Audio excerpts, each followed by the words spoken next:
How's it going, everyone? This week we talk about the big MMA upset, a basketball coach getting fired, and hopefully this time we get the music right.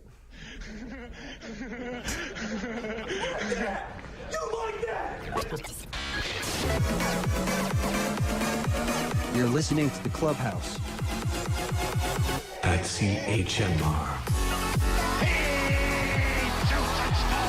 Oh, get in the fast lane, Grandma. The bingo game is ready to roll. Take me to the dance. Kick up your heels. It happened. It happened. Welcome. So hello. Welcome. Yes. This is week 3. Week 3, we're not fired yet. So that's a good sign. That's a good sign. Probably be fired next week. Yeah. I don't know if you could be fired from a volunteer radio station, though. No? I think you can. Well, we'll make sure not to do that. Yeah. Let's avoid that. Keep us going. It's been a busy week in terms of the world in general and the sports world. Yeah. A lot of crossover. Busy and not so great in some regards. Yeah. France had a bit of trouble over the weekend. Yeah. And some of you may know. The whole world too. Yeah. Some of you may know. Last week we, by chance, played a bit of French hip hop, and we're gonna just do the same thing this week. Yeah. Out of a little sign of respect here at the Clubhouse. Yeah. Why not? But on to more positive topics. It just reminded me too. Like I had all the whole intention of the world. I bought a France national team jersey. Oh, lovely. Yeah, an authentic one. I was really excited. I was gonna wear it today, and I forgot. But disappointed in myself. We got a lot to get to today. Like I said in the intro, the main sporting event that kind of shocked the world. I mean, that's a stereotype, or not a stereotype, what do you call it? A cliche in the combat sports world, shocking the world. Muhammad Ali and everything like that. But Ronda Rousey had a bit of trouble. We will get to that later in the show. Yeah, that's good. We're gonna dedicate a little bit of time to that because there's a lot to talk about. There is a load to talk about. Yeah. Well, we're gonna jump in with some baseball. Why not? Some baseball news. This week, Josh Donaldson, Donnie boy, was named the finalist for the American League MVP. Are we really all that surprised though? No, he isn't the MVP yet. No. That is tomorrow. Yeah. If I knew where you could watch that, I'd tell you. I have no idea. But I don't. I'm really confident he's gonna walk away with that one. Yeah, I mean, Trout is the runner-up. Yeah. But near the end of the season, Donaldson kind of completely outplayed him. Well, he already won the Silver Slugger, didn't he? Yes, he did. That's what happened. All them RBIs. All them RBIs. Or just slugging. Just slugging. Silver slugging it all out. the hits.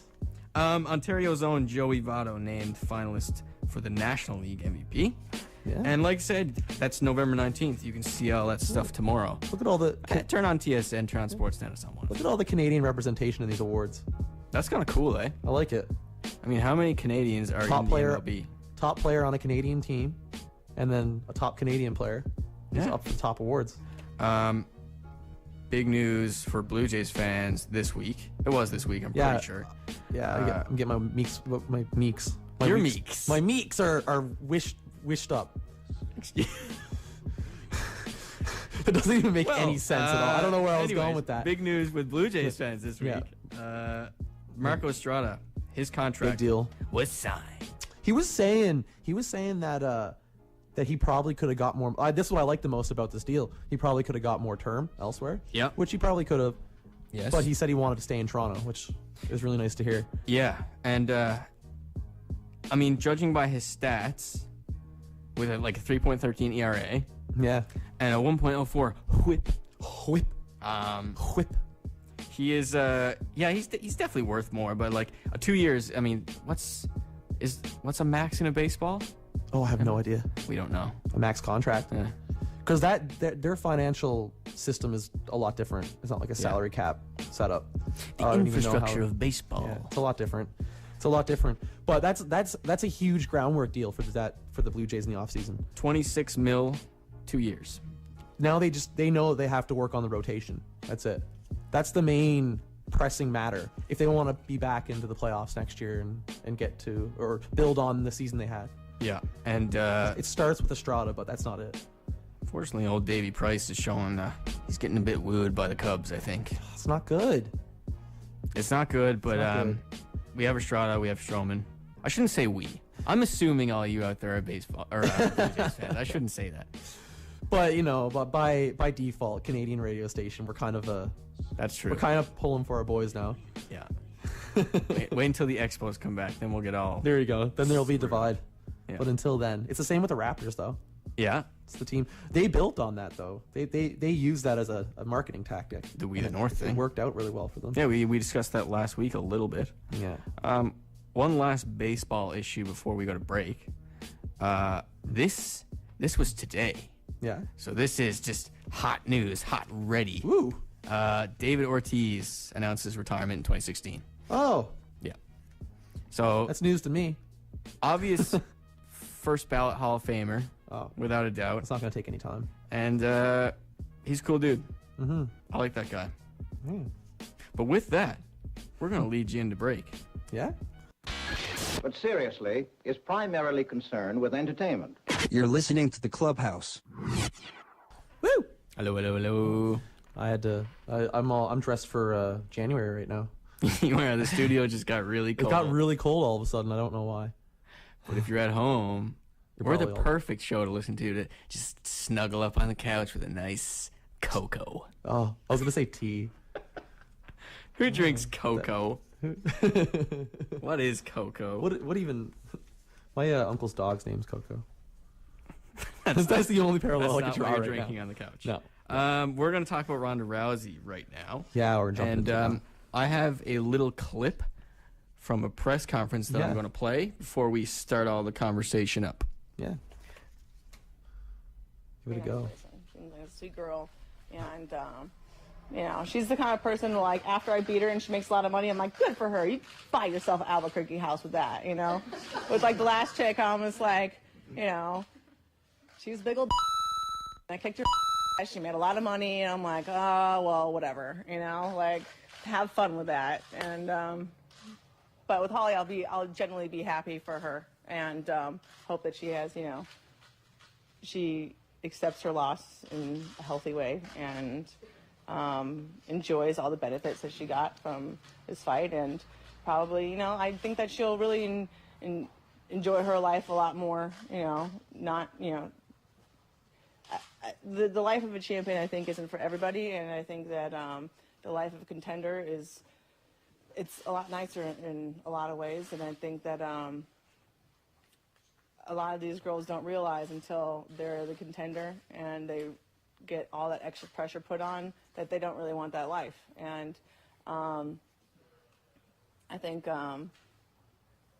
this kind of environment isn't what Holly would like. And I hope that she takes the money that she gets for losing and has a great life that she would like a lot more than this one. All right, well, that's that.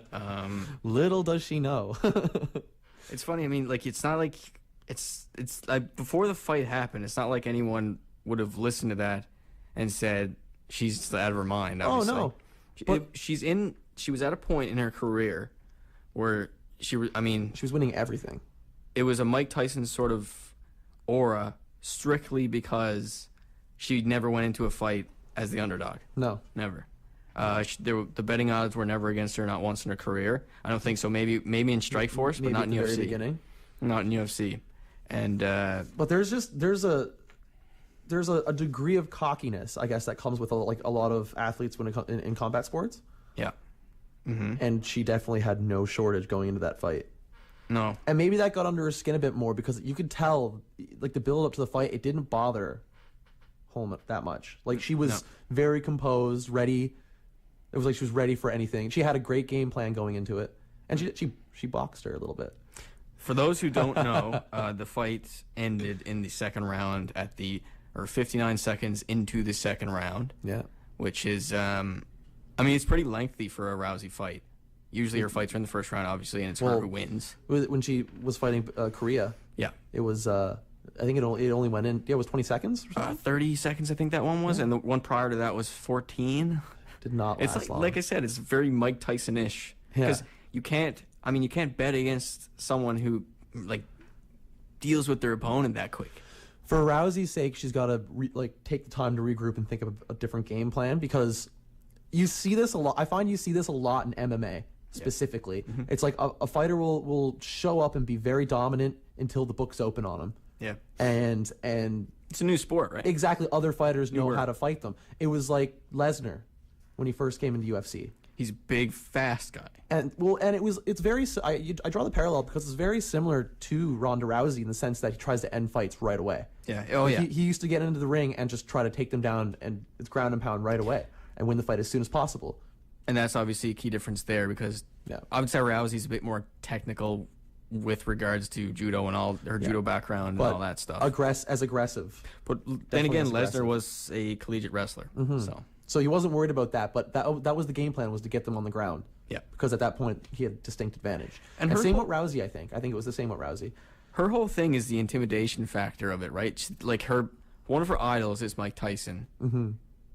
We're mentioning Mike Tyson a lot. There is a lot of parallels to draw. Oh yeah. I mean, it's one of her idols, and she. But one thing I don't like that she does, she formulates her persona on the whole intimidation, aggression, all that kind of stuff. But there's a lack of respect there that Tyson did not display. Yeah. When she goes to press conferences, including this one, she's been known to, during the ceremonial face-off. Yeah. Middle fingers. Yeah. Right in the face, like Nick Diaz. It is intimidation. And but that was a big part of her game. I think that's what she got into her opponent's head before the fight even started. And that's usually, and you could tell it didn't work on home. And with this one, even something a bit more like sacred, if you will, right before the fight, the touching of the gloves right before the fight starts. Home has her two gloves raised, and Ronda Rousey just backs right off. Yeah, has nothing to do with it. I like the intimidation thing, but I don't like that. Yeah, that just irks me. So Floyd Mayweather. So we're gonna have to jump between boxing and MMA here. We've said on previous shows the whole beef with Floyd and Rousey and how it's ridiculous and people they want to compare one combat sport to the other combat sport. So for some reason it was Rousey and Floyd Mayweather, which is the weirdest matchup to make. Yes, and you never see it as a fight. No, it's ridiculous. No, Mayweather would never find himself in an octagon just strictly because a portion of the profits made in the fight won't be his. And it's the truth though. Yeah. If he's not making almost all of the money. Yeah. He views himself as solely responsible for all the money he makes, and that's why he never had sponsorships and all that kind of stuff. Mm-hmm.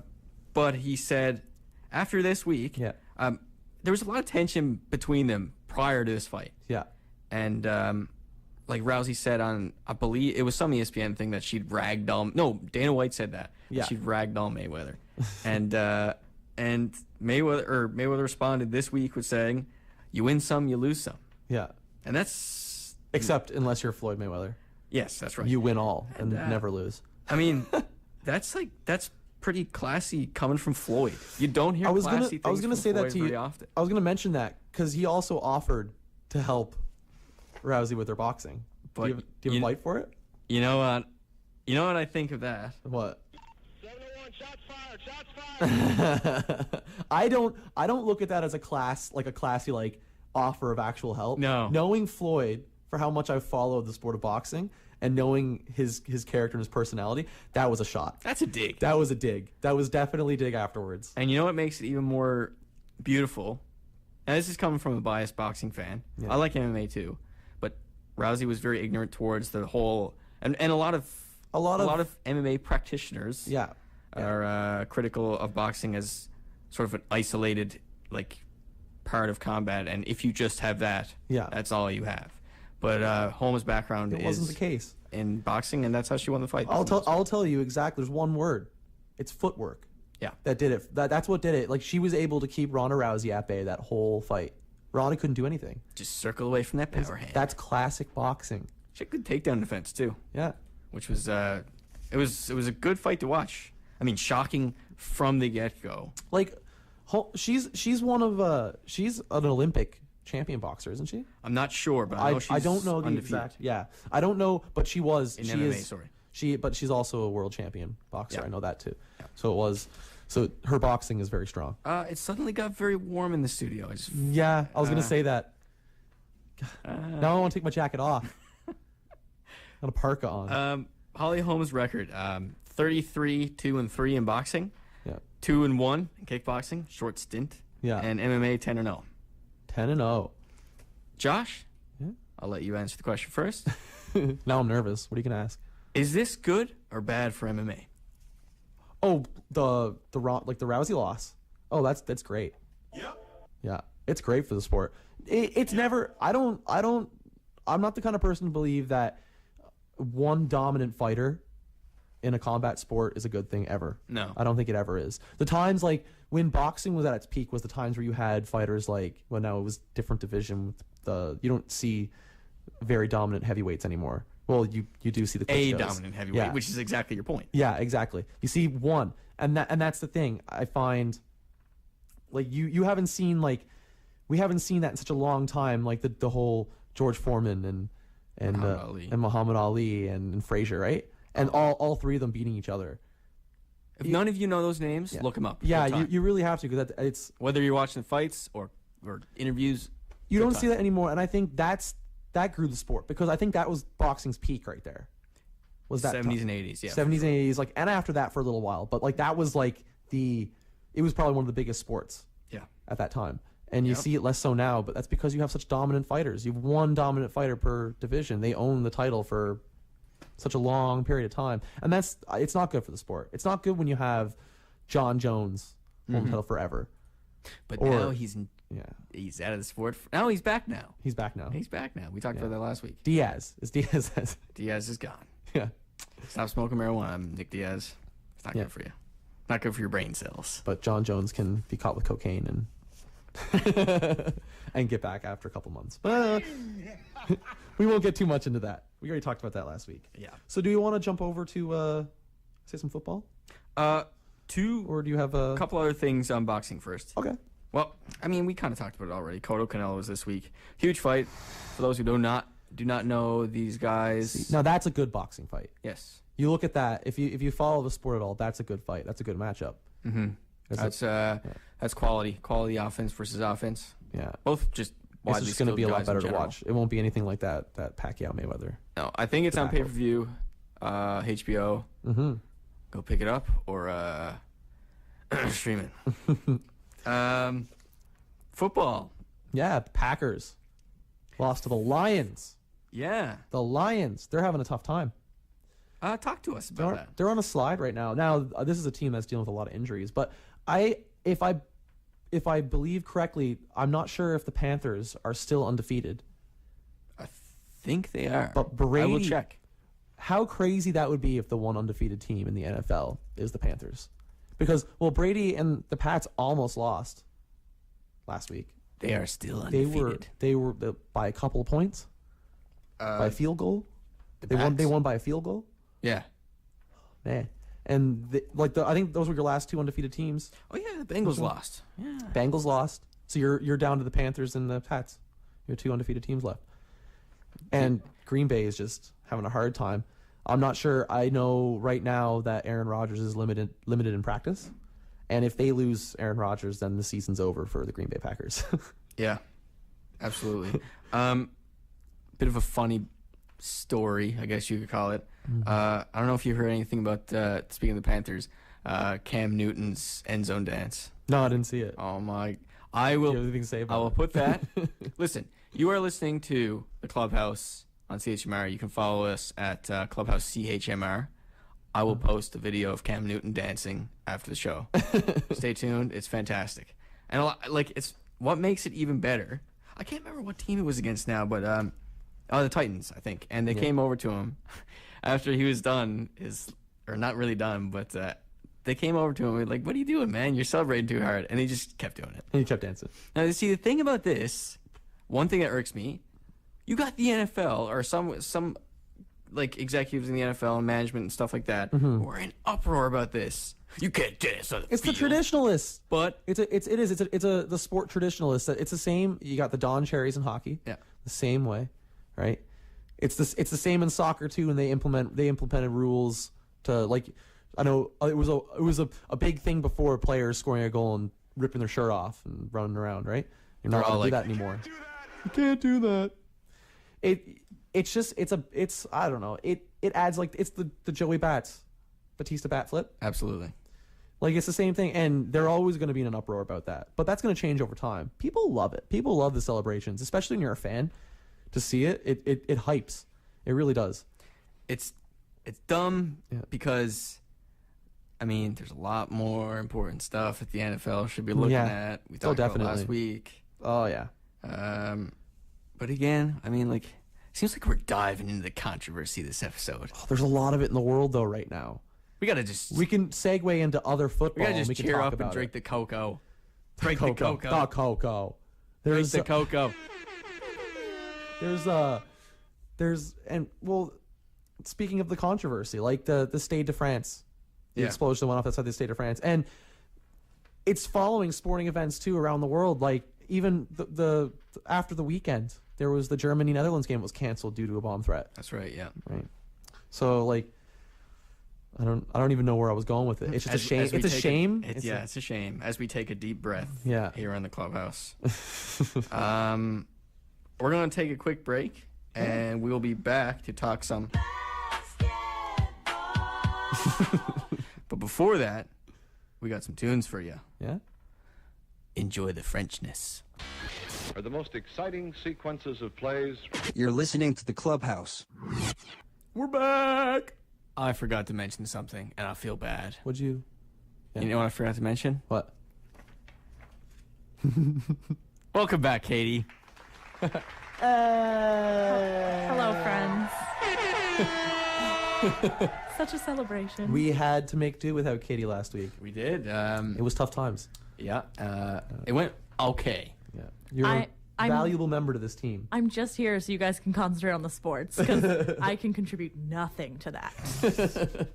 Zero. Go Toronto. Yay! Maple Leafs. Yay!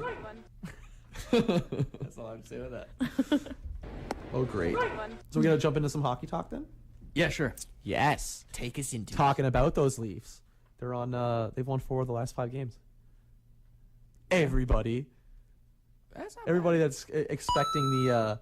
They're trending up. It's kind of to be expected, because from the start of the season they've been playing great, right? Yeah. They've been doomed with shaky goaltending here and there, and it's some bad highlights. But it was never an issue of how the team's playing. More so maybe bad goaltending and the inability to score goals. No more Phil Kessel. But this team is starting to really look like a Mike Babcock team, which is really exciting for anyone who's a Toronto fan. That's kind of cool. Yeah. I like it. I mean, awesome coach. And it's cool to see the team rally behind an awesome coach. So they annihilated the Avalanche last night. Yeah. All special teams. Power play, penalty kill, shorthanded goals, power play goals. Yep. If there was if they didn't win that game on special teams, it would have been a 1-1 game at the end of it. Mm-hmm. Yeah. Or you can make that argument. You could. And Carey Price is really close to returning as well. He has a nice mustache right now. Yeah, he's skating. Does he have? I haven't even seen. He has a nice Movember stash. Does Jay Onright have his stash back? He does. Yeah. His is always epic. Him and Dan O'Toole. I miss seeing it on SportsCenter. Yeah. Callback. There's a callback. You gotta miss those guys, man. Oh, yeah. Did you see one thing that happened this week that was pretty cool? Not cool, but just kind of ridiculous, actually. The penalty box during the Winnipeg and Nashville game. I didn't see it. Was it just an excessive amount of penalties? Just crowded. So they had everybody in there. It was a party. Hey, listen, I'm on the ball with the tweeting already. Yeah. Cam Newton, you want to see him dance? You want to see him dance? Go to Clubhouse CHMR on Twitter. Yeah. It's up there. It's already up there. And in a minute, well, not in a minute, in a few minutes, guess what else will be up there? The penalty box for the Winnipeg. Yay! We're on top of this. So now I'm trying to think of where to go now with hockey. McDavid comments on the hit causing the injury. What did he say? He said pretty much nothing. Nothing. He's how old is he? 18, 19? Yeah, between one of those. I think it's 18. And he basically made quick comments about his recovery, saying he's not really that close yet. And now he's out of a sling though. Yeah, one of the reporters said, do you think it was on purpose? And he said, there's been a lot of chatter about that. I'm not going to comment. That's the smartest thing he could have done. And I thought he handled it pretty maturely. There's pretty maturely, not prematurely. But there's a lot of people saying that he didn't say anything. That means he meant something. No, I don't think so. You see that a lot in hockey. Hockey's been a really good sport for not creating controversy in with the media. Yeah. A lot of players usually have their set things they say. They kind of keep it. The job of a PR person is underrated. Oh yeah. And the job of a PR person in the NFL is not wanted by anyone.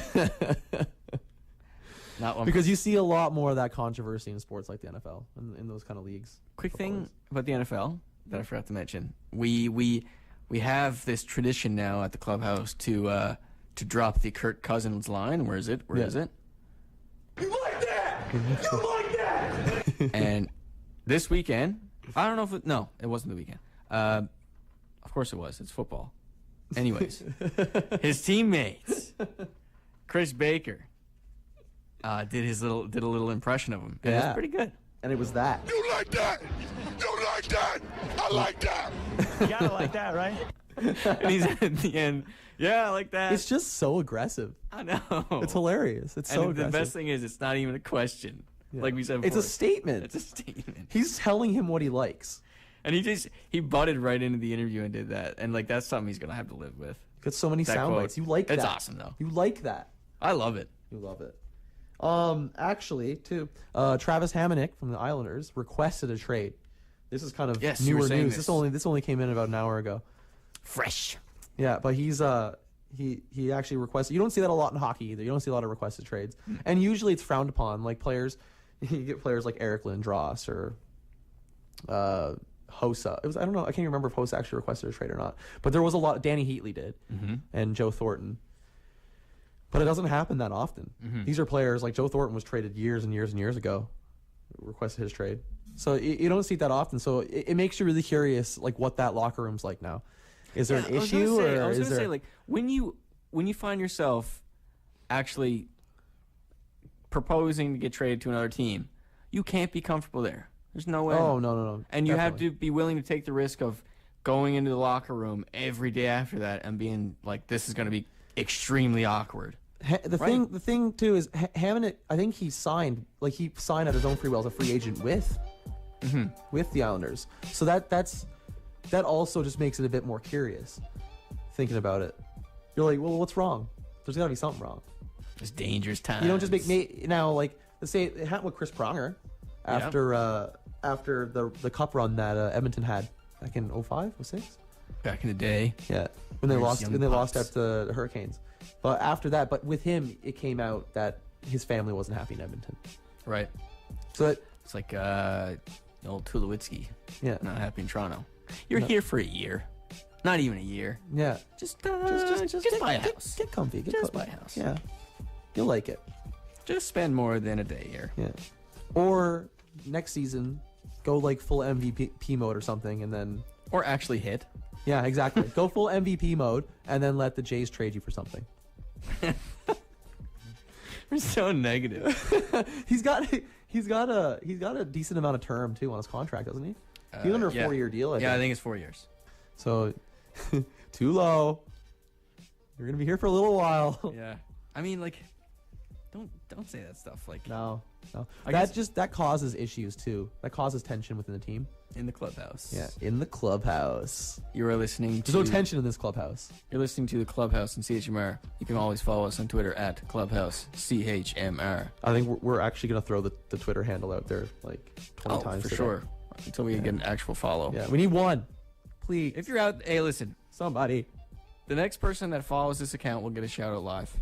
That's Ooh. it. Or they'll get a segment named after them. How about that? On FM radio. Here's another. Now this is becoming a thing in the NHL in recent times. But there's another domestic abuse. Oh no! In the NFL or NHL? NHL. Okay. Another player, Kings prospect, that officially 4 hours ago. He was suspended by the Kings for the allegations of domestic violence. Allegations, yeah. His name Bartosak. I don't know too much about him. I don't follow the Kings organization that So much. he's a youngster, eh? Yeah. But it's just At least it's not high profile. there's been a lot of By it. It's her been ridiculous. profile. I think each year has had one big case, and this year we've had two. Like in the last 2 or 3 years, you've had the Varlamov one. You've had the Slava Voinov. Varlamov was acquitted. Yeah. Fine. Slava Voinov was deported. Yeah. And the Patrick Kane stuff that happened, which we already That was dropped. Yeah. brushed on, and Now there's Bartosak. yeah, like I said, at least it's not. It's awful either It way, is. Oh, definitely. but it's not gonna be something that's gonna shroud the organization with, I don't know, fear. Well, there's been a lot of controversy to follow that organization in recent times. Yeah. Like not even just with him, but the Kings. Do you remember over the summer the Mike Richards Mike Richards. debacle? Mike Richards with the Kings. He was I guess caught with like crossing a border with drugs, and he was on a bad contract with the team anyway, like a long-term contract he wasn't living up to, and I guess the Kings took it as grounds to terminate his contract, and then they ended up settling in court because he sued for unjustifiable. Dark times. Firing. Dark times, Joshua. It's I don't know, like, and I think a lot of that's following the Kings around. They also had the player's name's escaping me right now, but also caught with cocaine, right? I don't know if it's Los Angeles, if it's like this mecca city that's like just it gives off the party vibe or something, and all of a sudden all these players just find the need to just get involved in drugs. And You're listening beat to people. Clubhouse Extra Crime Edition. Extra crime. Yeah, We're guys, just this episode has been dark. There's been a lot of crimes. We've been talking about a lot of crimes on this lot. episode. We can lighten it up by switching to basketball, Let's do it. and we'll start off with Do it. Some basketball news. breaking news today. Yeah. As of probably 12 o'clock Newfoundland time, around there, Kevin Mchale, Yeah. Boston Celtics legend, played alongside Larry Bird, coached the Rockets for 4 years.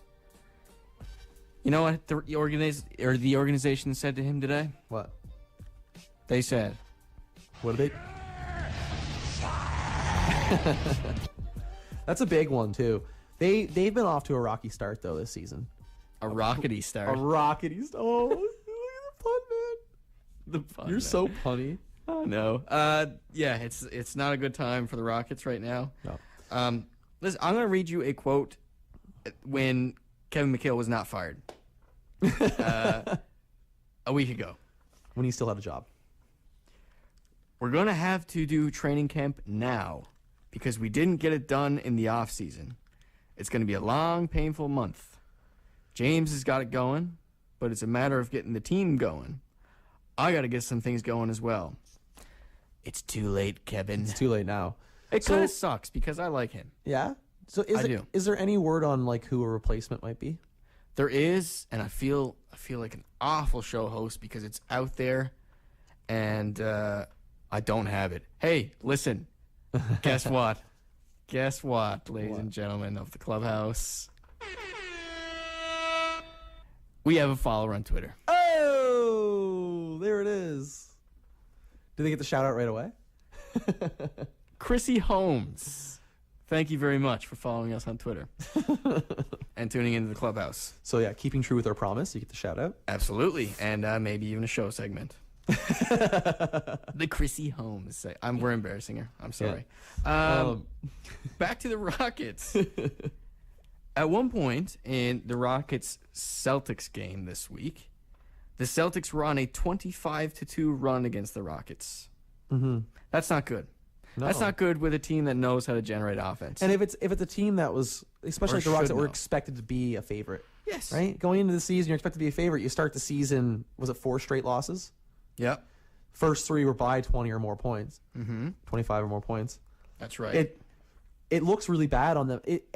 You see it in hockey all the time, dropping a coach after a bad start to a season. There's already been, I'm trying to recall, there's only been coaches dropping the NHL right now already, but I'm not necessarily saying that the drop was completely unjustified, Yeah. but I mean the coach is the easy person to blame. Yeah. Oh, yeah. Well, it's a lot easier. It's easier to fire, like, for an organization. Yeah. It's easier to fire one person than replace a whole team, right? And you saw it this year in NHL with Columbus Blue Jackets. And then their hiring of John Tortorella. I mean, especially if you got, like, okay, does your team have a quality center? Yep. Dwight Howard. Yeah. Does your team have an MVP candidate? Like an all-star player. James Harden. Yeah. Does your team have a guy that can give you assists and create plays? Yep. Ty Lawson. Right there. And, like, This is a team that the expectation is they make the playoffs no matter what. so this is why you find yourself turning to the coaches and being like, the problem has to be on him. Mm-hmm. Which kind of sucks. So is there any words talking about between Kevin Love and LeBron James? Oh, yeah. There's definitely some stuff here. A bit of an old topic, but Yeah. okay, I'm going to read. This is a bit of an old topic, so I'm going to just read it out for you. Love said LeBron wasn't the MVP. Westbrook was. LeBron disappointed. Love didn't come to the season in shape last year. Let me see now. This is funny. Who was it that refused? LeBron refused to pick up Kevin Love in one of the games, and that was like huge news because the NBA has this ridiculous tradition of players not being able to get up off the floor unless someone picks them up. Happens to LeBron all the time. Yeah, and that's another clip that's worth looking up. LeBron James can't get up off the floor, and Kevin Love just walks away. I don't know. No, other way around. It was supposed to be the other way. Yeah, that was the other way around. For that specific point that you're making. Yeah, and you don't see that in a lot of sports though. The pick me up, bro. No, not that. I mean, like, just the refusal. Right. Like that right there tells me that they're definitely not friends. Absolutely. They must not get along outside of the fact that they're coworkers. It's just strictly a work relationship, right? A business relationship. You know who helped him up? Who? I'll tell you who. Tristan Thompson. Oh, Canadian boy. Canadian boy who's he making gets a round lot of applause. Making money. Season. Absolutely. We talked about that. Dollar bills. Let's see. Derrick Rose still suffering from double vision. Chrissy Holmes is enjoying our show on her break. She tweets in. Oh, I'm loving it. perfect. Tell your friends. Tell your sports loving friends. Yeah, because we talk about everything. we just ramble. We'll talk about horse racing next week. Oh gosh. Will we actually? Probably not. Nope. Nope. So, Golden State, hey? oh my gosh, the game last night. It's the game last night. The Oracle Arena is impossible to play basketball in. This is just that loud. Imagine if someone was yelling that in your ear. You get it in every sport, though. That's like Seattle. yeah. That's like the Seahawks, Yeah. right? Same thing. Loudest home field in the NFL.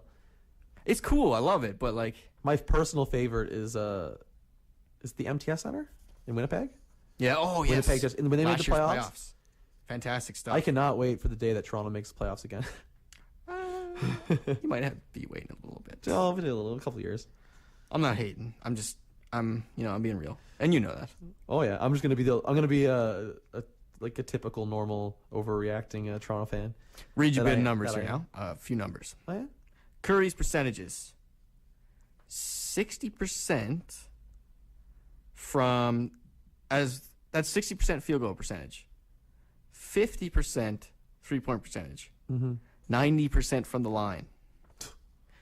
Usually, the number to hit is 50-40-90, but he's 60-50-90. Should there be any talk like Chef Curry with the pot, boy. like? Now this might sound absolutely ridiculous coming from me because I'm not as big of a follower of basketball. Right? Now I'm open to your questions. Right. But do you think you get to this point now in time where like your premier player, like every sport has one, right? You get the Sidney Crosbys and the LeBron James, right? But does that change now? Is there starting to like be a bit of a transition? Would you still say that LeBron James is the best player in the NBA? Yes. Yeah. Hands Yeah, down? and he showed that in the past couple of games. But You don't think that might be kind of changing a little bit? no, I do think it is Yeah. changing. Do you think that like Steph Curry might? He does some. You think he's gonna try to take incredible over? things. because I find that I'm more impressed with Steph Curry than I am with LeBron James. Yeah, I mean, like, well, the stuff that gets people really excited about Steph Curry is if he has like even a little bit of space, yeah, he can knock down a 3-point shot. He's a wizard. Doesn't matter. It doesn't matter if he's like, say, like a foot outside the arc. It's going in. If he sees it, done. It's going in. The net looks huge to that man. That's unbelievable talent. And he's not like, he was drafted 7th overall, and people were questionable about him fitting into the physicality of the NBA. Not that the NBA is like, you know what it used to be. I get really excited thinking about like drafts and like looking back on past drafts. I enjoy it a lot. Seeing, like you were just saying, he was drafted 7th. Yeah. And I like to look at who was drafted before him. Yeah. Offhand, do you know anyone No, that's I don't. I can't. I don't even know now. the draft year. I see it in the NHL all the time, and it's funny like looking back and being like, oh, that team could have really had a superstar that they needed right now, but that was like Corey Perry and Ryan Getzlaf were taken later in their draft years. Yeah, teams could have picked up these players. That's cool to think about. Yeah. I like that stuff. Oh, definitely. The rookie class this year is pretty fantastic. I want to read you something. The Warriors' record start. They're approaching, what are they at now? 12-0? After that Raptors win last night? I think so. I think it's 12-0. Are we really surprised? Records of the past. This is going to be the last thing I read out because we're running out of time here now. Yeah. The 1948-1949 Capitals. They don't exist anymore. No. That was 15-0. 93-94 Rockets, 15-0. 2002-2003 Mavericks, 14-0. 1957-1958 Celtics, 14-0. And the 82-83 Supersonics, 12-0. So they are tied with that Supersonics team right now. So they got a couple games. And they continue to chase the Bulls' 72 games won in a season. And they will get there with the help of Steph Curry. Chef Curry with the pot, boy. With the pot, boy. All right. I think we're at the end of it now. That wraps it up.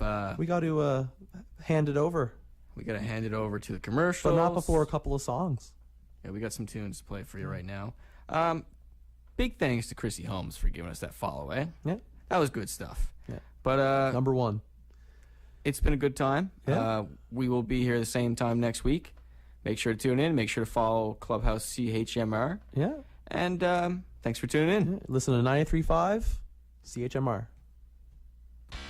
Travel into the future. You're listening to the Clubhouse.